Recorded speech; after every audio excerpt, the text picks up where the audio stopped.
Mas se a criança tiver a possibilidade, teve um parto com uma boa, um bom contato, dentro das possibilidades dos pais, mas os pais são afetivos, a mãe é afetiva, a criança consegue se amamentar e se desenvolver, ela vai ter essa curiosidade que todas as crianças devem ter. A criança vai, se aproxima, brinca com a outra, interage e começam a descobrir, pouco a pouco, seus genitais, as diferenças, menino e menina, o interesse pelo sexo oposto.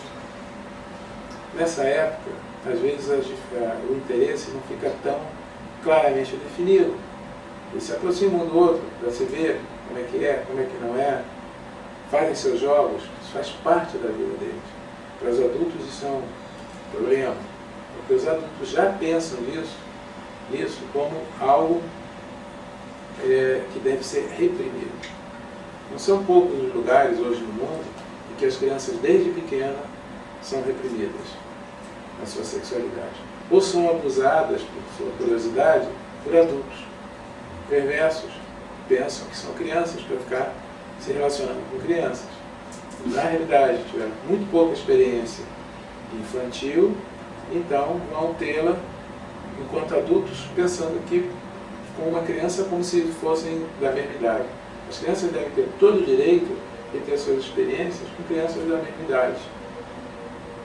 E essa experiência não deve ser julgada pela gente a partir da nossa ótica de vida sexual, mas sim a partir de que eles, tendo esse contato entre eles, essas brincadeiras que eles têm entre eles, desde que nenhum esteja forçando o outro, desde que sejam da mesma idade, do mesmo tamanho, que tenham uma empatia, se existe uma empatia entre elas, não se deve se mexer com isso. Deve-se deixar ela fazer seu jogo. Isso é muito difícil, porque muitas vezes a gente pode dizer, eu vou deixar, mas o olhar da gente é duro, a criança percebe. A criança, frente a um olhar duro, de censura, que se fecha, ela vai se fechar, ela vai perceber que aquilo não é para ser feito. Então, basicamente, a criança se desenvolver numa sociedade hoje nossa, plenamente, eu diria que é praticamente impossível. Porque nós vivemos numa sociedade em que as pessoas são pouco ou muito, ou mais ou menos, reprimidas no seu desenvolvimento da expressão sexo-afetiva. Mas, cada dia que as pessoas que têm contato com isso conseguem aceitar melhor, tolerar, nós teremos crianças e jovens, e adolescentes e adultos mais saudáveis. É uma questão de deixar que isso aconteça. Não é uma coisa mecanicista, não é uma coisa que vai acontecer hoje, acontece aqui, vai acontecer continuamente do mesmo jeito. Muitas vezes vai acontecer viver em grupos, outra vez reprimindo socialmente, como nós vemos hoje na nossa sociedade. A repressão do afeto entre as crianças, chegando ao ponto de crianças serem punidas por beijarem umas às outras, abraçarem umas às outras. São pura demonstração de afeto entre elas. Quando eu falo de pura demonstração, não é no sentido de pura, de casto, mas sim no sentido de que são manifestações essenciais para o desenvolvimento de uma vida afetiva saudável. Partindo disso, as crianças vão crescendo em todo o período da aprendizagem. A aprendizagem, ela é sabotadora, de maneira geral, de toda a experiência afetiva sexual. As escolas foram feitas e ainda continuam sendo um lugar em que você senta na cadeira, você fica isolado do outro, você não se encosta no outro, você tem muito poucos jogos. A escola do século XXI é igual a essa escola do século XIX, do início da industrialização, em que ficar sentado talvez seja, e escutando alguém, talvez seja a coisa mais importante que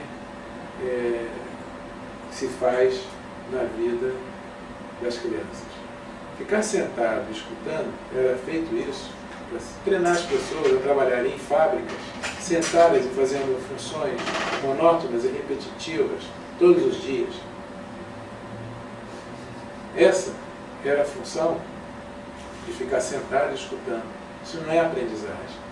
A aprendizagem, ela é necessária que ela se desenvolva na vida, no andar, no cotidiano.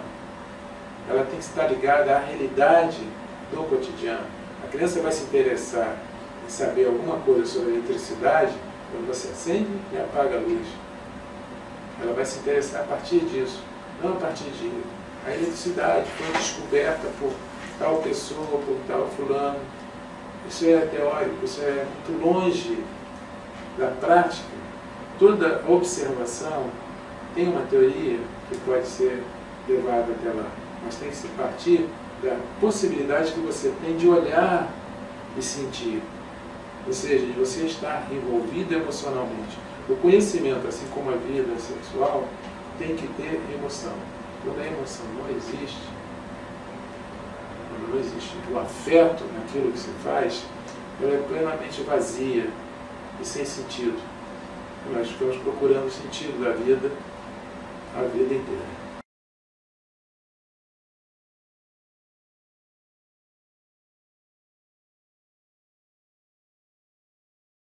Então, se nós pegarmos, por exemplo, uma criança na escola, óbvio que a criança vai ter interesse em olhar para as outras crianças, vai ter interesse nos jogos. As crianças estão crescendo, tem interesse no sexo oposto. Ela está no processo de 10 anos, 11 anos, 9 anos. Ela tem interesse em conhecer os companheiros. Ela tem interesse em também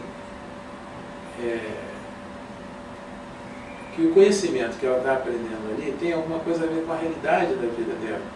Então não adianta esse conhecimento longe disso.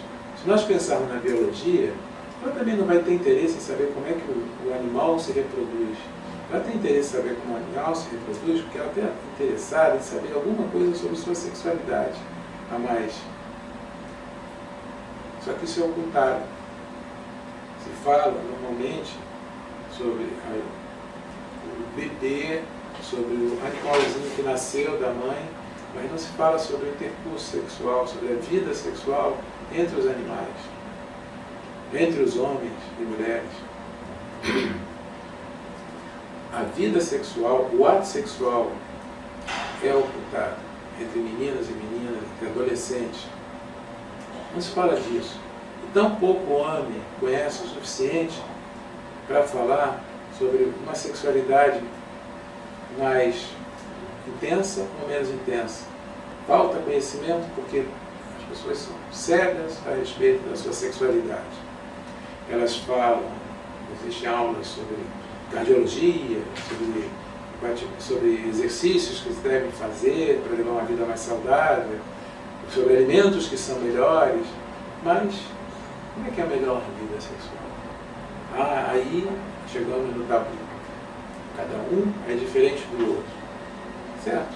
Todo mundo também gosta de determinados alimentos e de outros gosta menos.